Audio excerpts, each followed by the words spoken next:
So ayan po mga kabayan, pauwi na tayo. Ay, narating din natin sila.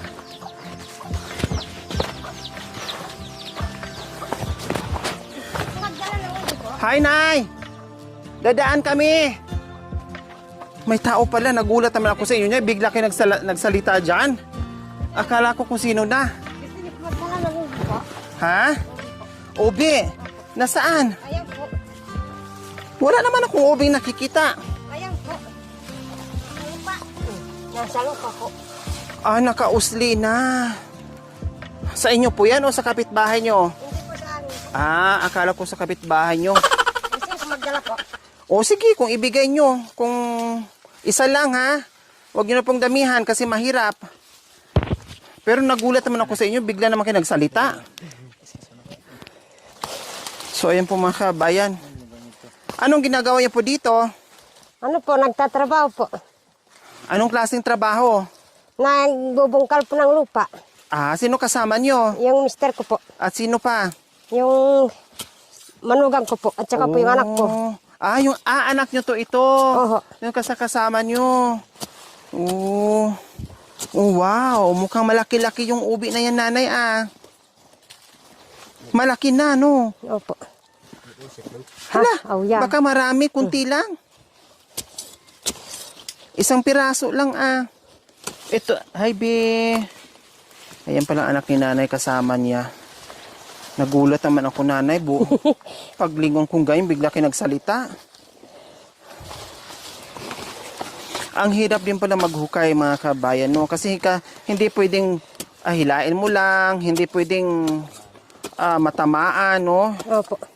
Kailangan sundan mo yung tawag nito, yung bunga, kasi sayang pag natamaan.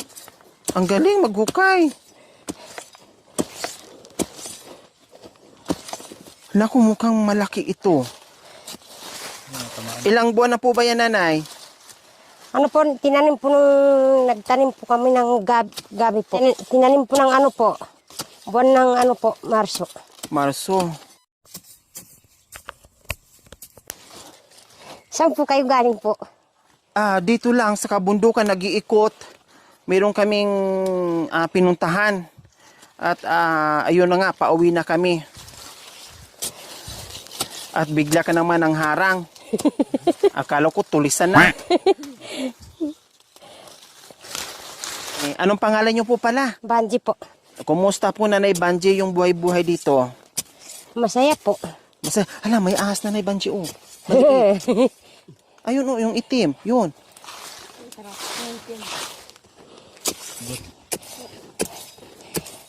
Oh, may gulay. Ang hirap pala niyan anuhin. Oh, tinan mo, ang lalim na ng ang lalim na ng hukay ni nanay, oh.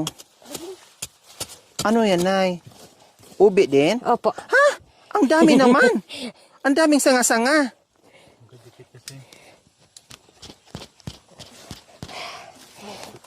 Ayun, malapit na. Ayun. Ayun. Wow, ang galing. Wow. Ang laki. Hala, Diyos ko, akala ko isang piraso lang. Ang dami pala, ano. Hindi mo kananan, tangki.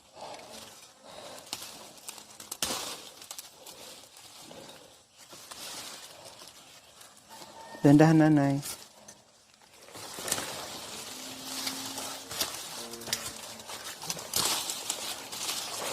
Wow! Ayan po mga kabayan, oh. Super laki.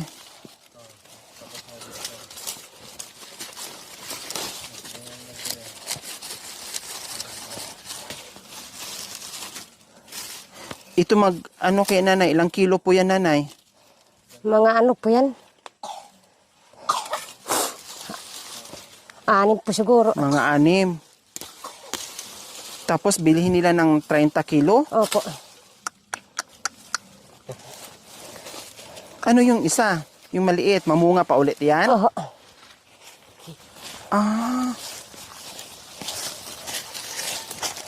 Sinalaw.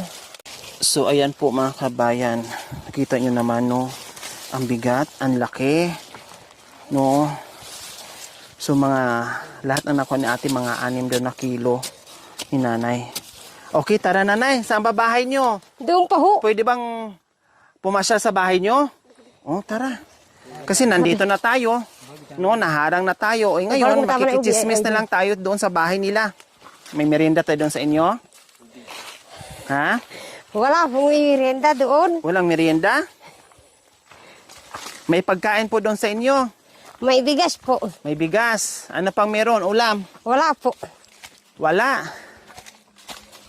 Makikikain muna ako. Nagutom na ako. Wala pa akong tanghalian.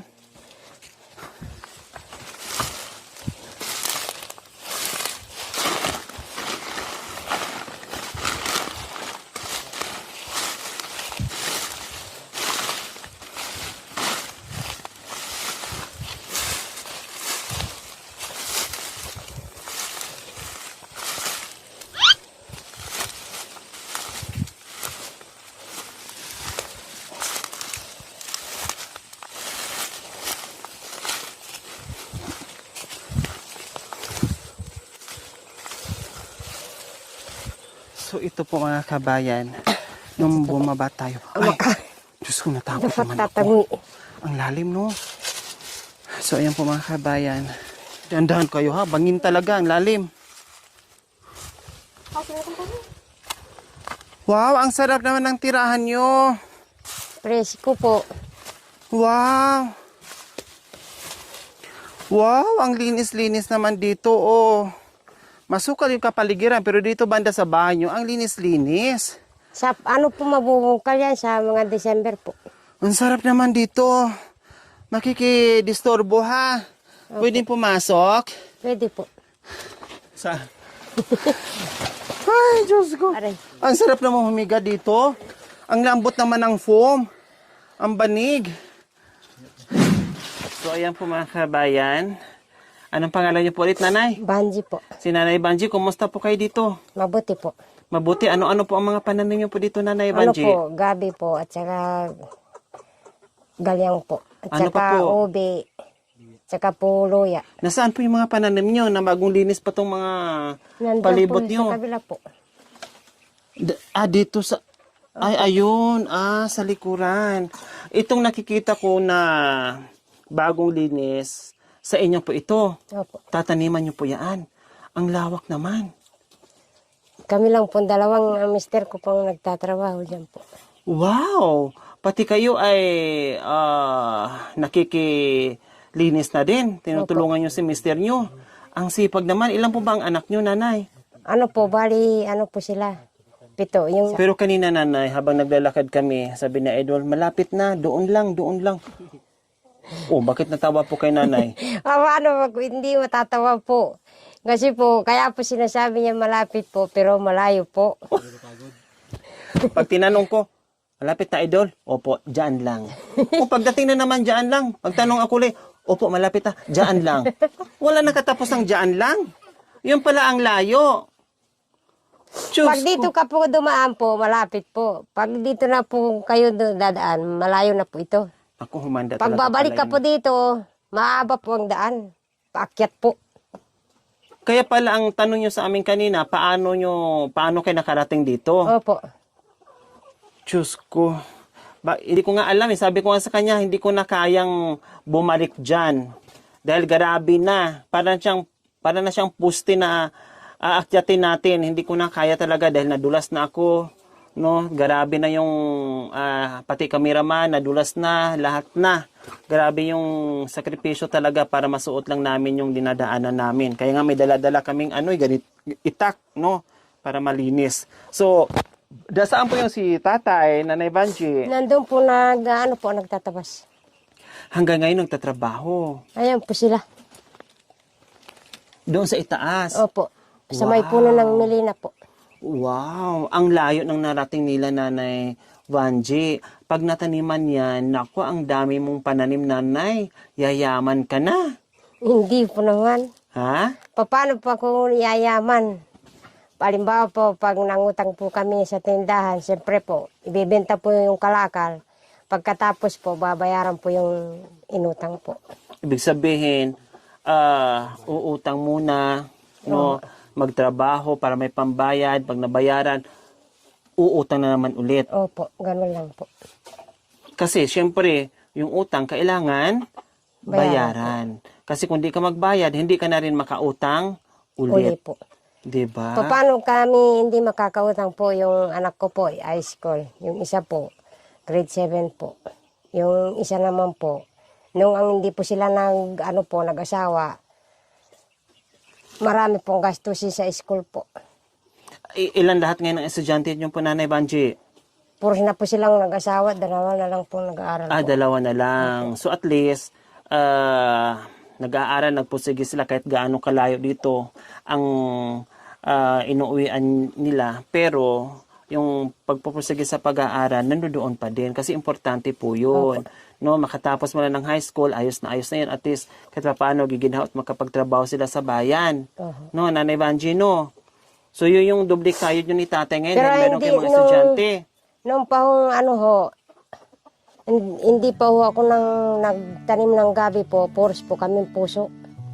Lumaki lang po lang yung mga anak ko bago sila kakain po, maghanap muna po kami ng Puso ng saging. Oho, para pagbenta po.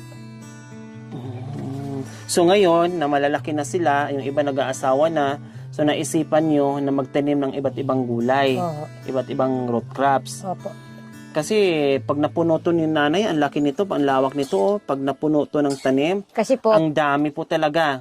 Yung ubi pala, nanay, magkano yan, nanay? Bilhin ko na lang yung ubi.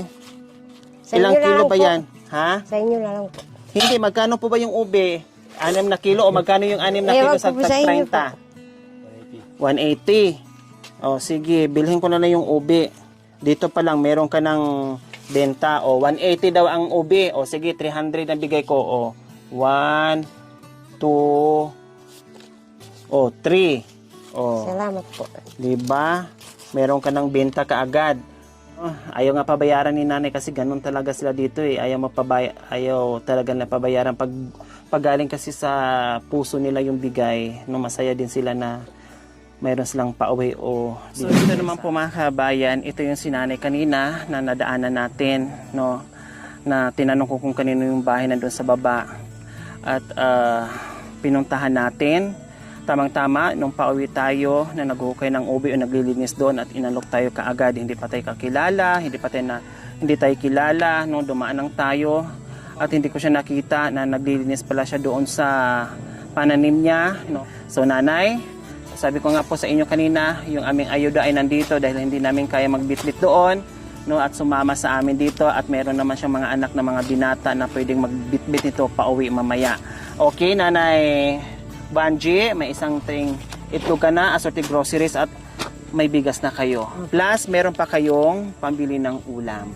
Tapos yung ubi kanina, halagang 180. So, binigyan ko ng 300 doon kasi talagang ipapawi ni nanay at ayaw nga niya magpabay pero talagang binigyan ko. Ayan. So, ayan po mga kabayan, itong binibigay natin. No, galing po yan sa ating programa. Dahil sa inyong panonood sa amin, no, na kahit papaano ay lalong lumalaki o lumalawak yung ating programa. Kaya maraming salamat po sa Team Lori, handog ng Team Lori sa Paskong ito. Okay, nanay, masaya po ba kayo? Opo. Napagod kayo? Hindi po. Hindi. Siyempre hindi kasi biyaya ang pinuntahan dito. Opo. 'Di ba? Mahirap yung biyaya ang puntahan tapos sabi mapagod. Naku, hindi na ibibigay. Ibigay na lang sa iba, 'di ba? So ayan, nanay, uuwi kayo. And then, hindi nyo na problemahin, hindi nyo na uutangin, walang bayad, free yan, no? Pero anong mensahe nyo pa sa biyaya ngayon, Nanay Marami po Banji? salamat sa binigay niyo pong biyaya sa amin. Para sa kababayan, hangad lagi ay ang kabutihan. Para sa inyo ay di magbabago, laging nandyan at handang tumulong sa mga kapwang nangangailangan. Tutulong hanggat kanyang makakaya, maging mabuti lang ang kalagayan. Kahit gaano man kalayo ay pupuntahan, basta palagi nyo lamang natatandaan na merong Lori Aquino Talita, handang tumulong sa mga kababayan. Sa mga sponsors na laging nandyan, Mga YouTube members na laging nandyan, viewers at followers na di nawawala, nakaabang sa mga video niya. Siya ang inyong kababayan na maaasahan at tutulong sa nangangailangan. Di magbabago para sa inyo at mabuti ang hangarin sa kapwa Pilipino. Lori Aquino Talita, Lori Aquino Talita, mabuti ang puso, di kayo hahayaan, tutulong sa mga kababayan. Kahit na gano'n man katari, bundok dagat man tatawirin, basta maging masaya, susuyurin kahit madilim. Basta nangangailangan, kanyang tutulungan at di pababayaan. Mga tao sa lansangan, mga matatanda o bata ay tutulungan. Lagi niyong tatandaan na nandyan siya, di mawawala sa kababayan. Anumang unos ang dumaan, problema ay malalampasan. Merong Lori Aquino Talita na palaging maaasahan. Subscribe ka na para sa ating mga kababayan. Siya ang inyong kababayan na maaasahan at tutulong sa nangangailangan. Di magbabago para sa inyo at mabuti ang hangarin sa kapwa Pilipino. Lori Aquino Talita, Lori Aquino Talita, mabuti ang puso, di kayo hahayaan, tutulong sa mga kababayan. Siya ang inyong kababayan na maaasahan at tutulong sa nangangailangan. Di magbabago para Thank sa you for inyo watching. Don't forget to like, at share, mabuti ang and hangarin subscribe. sa kapwa Pilipino. Lori Aquino Talita, Lori Aquino Talita, mabuti ang puso, di kayo hahayaan, tutulong sa mga kababayan.